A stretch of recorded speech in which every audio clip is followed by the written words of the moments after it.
The New York Mets played a football game yesterday. The Yankees swoon continues, and there's even football on the horizon. Good morning, Mike. Good morning. And first of all, I did give your picks.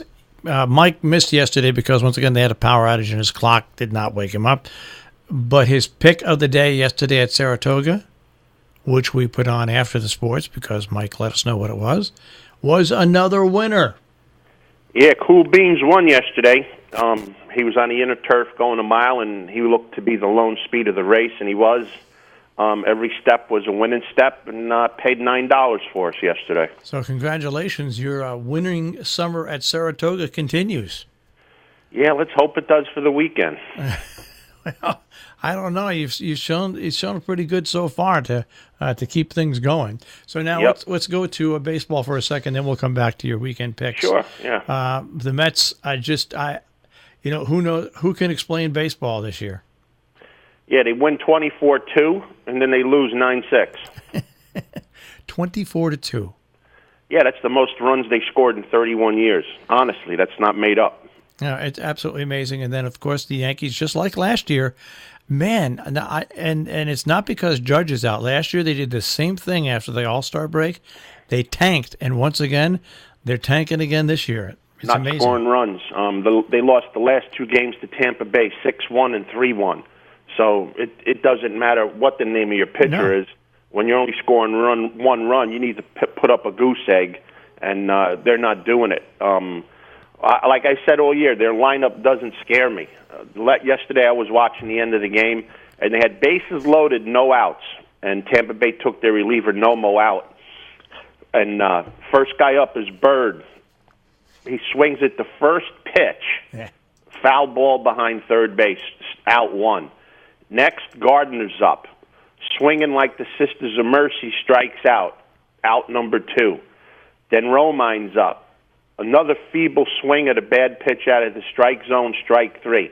The Yankees had bases loaded and no outs and didn't even put a ball in play where Tampa Bay had to make a decision, whether to give up a run, try for a double play, or anything. They didn't even put the ball in play to force their hand.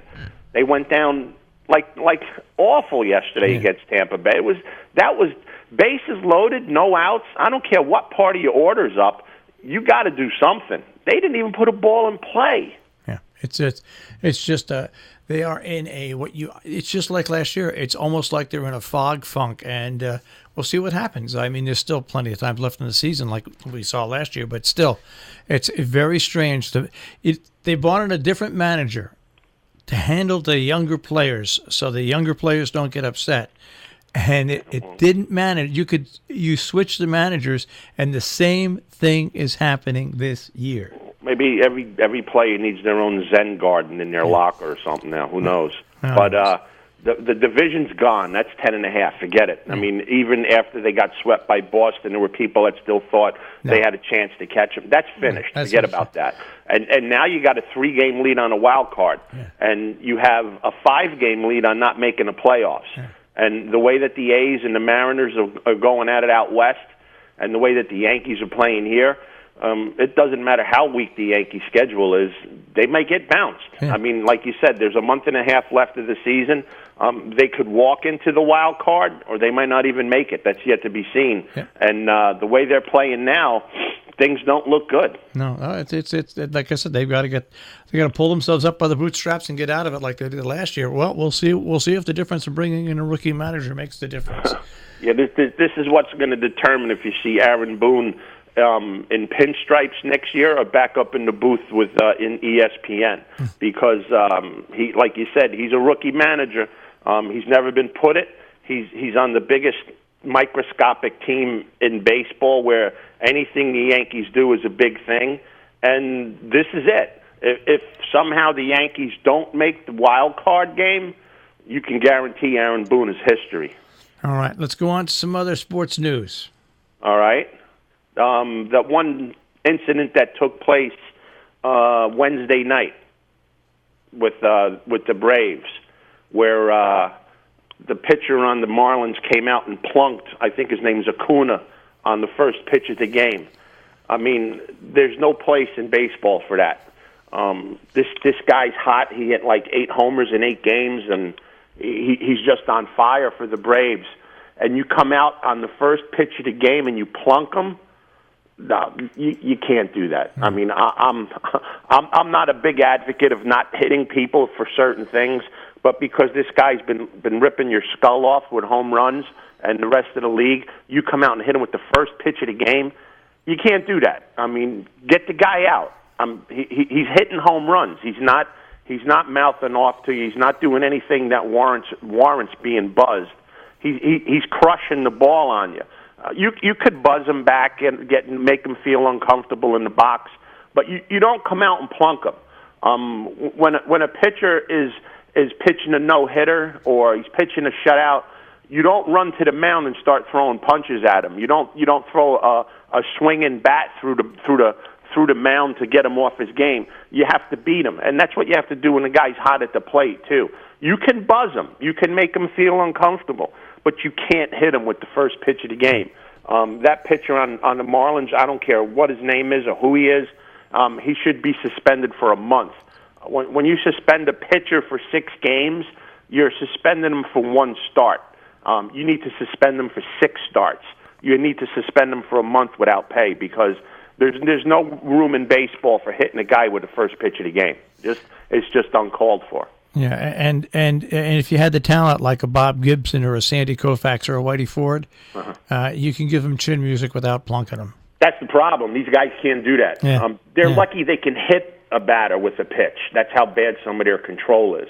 But regardless if you're Bob Gibson or anybody, you don't hit a guy with the first pitch of a game. I mean, there's a place and time you do it. And the guy didn't do anything. He didn't go in hard with a slide. He didn't do anything that warranted you to headhunt him, except hit home runs. You don't hit a guy for hitting home runs. Not now. I mean, if he showed you up, showboat, whatever, it's another story. But I seen what this kid was doing. I was watching a lot of baseball this week. He did nothing out of the ordinary except crush you. And the best way to get back at somebody crushing you is to get him out. Don't plunk him. Not with the first pitch of the game, first at bat of the game. It's too obvious. You deserve a 5 or 6 week suspension for being a dope. All right. Now, can we go on to your picks? Sure, we can. We're going to go all over the place this weekend, like we always do. Today's first pick is going to be the pick of the day, and that's going to Saratoga as usual. The 7th race, 7-furlong allowance race for non-winners and one other than. Running for 87,000 bananas up there today. Big purses up at Saratoga every day. I've been waiting for this horse to come back since February. This horse really impressed me running in Florida this winter. First time out of the box at Gulfstream, ran second by 1, and then after that came back at Tampa Bay and just looked tremendous winning this race. The horse I'm talking about is the 10 horse, Cilantro. Has 2 nice works. Prepping for today's race up at Saratoga. Has been prepping up there since June. 4-1 morning line. All systems go today for the pick of the day. 7th race, 10 horse, Cilantro. So we'll see if we can keep our pick of the day streak going. Moving to tomorrow, we got 2 races at Saratoga to pick from and 2 races out at Del Mar. Saratoga tomorrow, the 8th race, the Grade 2 Lake Placid. A mile and an eighth on the turf. Draws 7 horses in here. You're going to have a couple of horses being bet. One is going to be Chad Brown's Significant Form, the 4. The other is going to be another Chad Brown, the 6 horse Rushing Fall. 2 out of 7 horses in the race. I don't know when these racetracks are going to start putting a couple of entries in here to protect the bettors, but until then, I'm going to keep picking against them. 2 horse I'm going to use in this race. One is The Way I Am, the 1 horse. Graham Motion is ice cold on the win column, but he's been hitting the board. There's some rain expected up at Saratoga today, so look for the turf to be a little bit less than firm tomorrow. This horse ran a real nice race in the Grade 2 Appalachian at Keeneland, going a mile on a yielding surface, running second in that race. Came back, ran second in the Penn Oaks and second in the Belmar Oaks Invitational, Grade 1 at a mile and a quarter on the inner turf.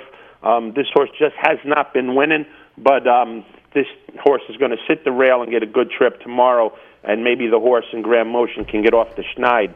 Another horse that I'm going to use in here, which is going to be my top pick, is the 2 Daddy is a Legend. trained by George Weaver. This horse won the sister race to the Lake Placid, the Lake George on opening weekend by 2 up at Saratoga.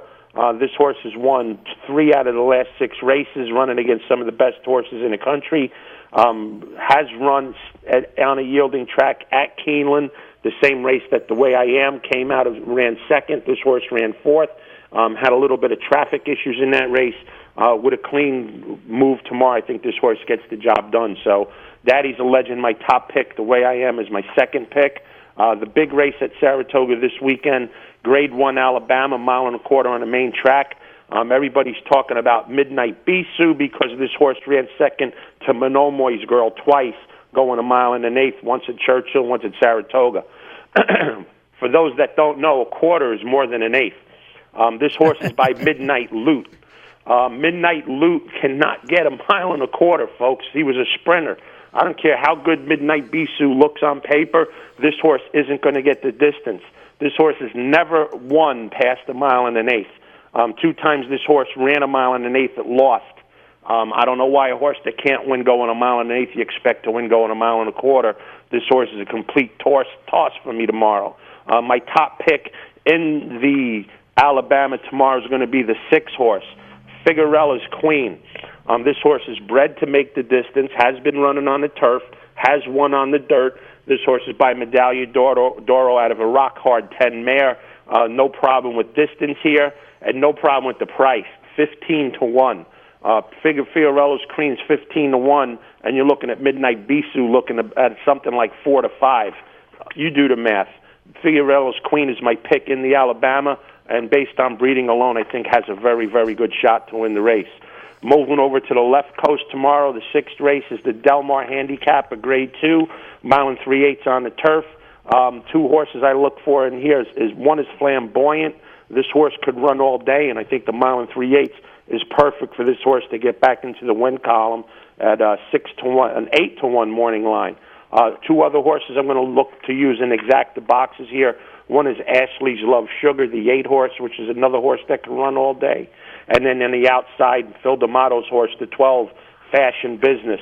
So we're going to box an 8-1, a 6-1, and another 6-1 in an exacta box and take Flamboyant to win. And the second biggest race of the weekend is out in California this weekend. This was the race I was expecting Justify to come back and win. Unfortunately, he had to be retired, non-life-threatening injuries, as we know, the Pacific Classic. 10th race on the card out at Del Mar. The 5 horse Accelerate's going to be the top pick. Here is going to be the not my top pick, but will be the favorite. But 2 horses I'm looking at in here. One is the 6 horse Beach View, who won the Cougar, which is a Grade 3 going 1.5 miles over this Del Mar strip. This horse won by 4 that day. This is a very lackluster crew. 15-1 wouldn't make me afraid to bet Beach View to win in this race. But there's an interesting horse for that big name, you know, Bobby Baffert. The name of the horse is the 4 horse, Roman Rosso. This horse is coming from South America, where this horse has won 5 out of 8 starts, gets a 5-1 morning line with Flavian Pratt on. To me, that's saying that this horse has some talent. This horse has some very good works at Del Mar coming into the race, and who's to argue with Bobby Baffert? I thought he'd win this race with Justify, but I think he's going to win this horse with this invader from South America, the 4, Roman Rosso. So Roman Rosso is going to be my top pick in the Pacific Classic, and I'm going to use the 6 horse Beach View to hopefully hit a nice big exacta. So some nice races up north and out west this weekend, and let's see if we can keep our pick of the day going today with Cilantro.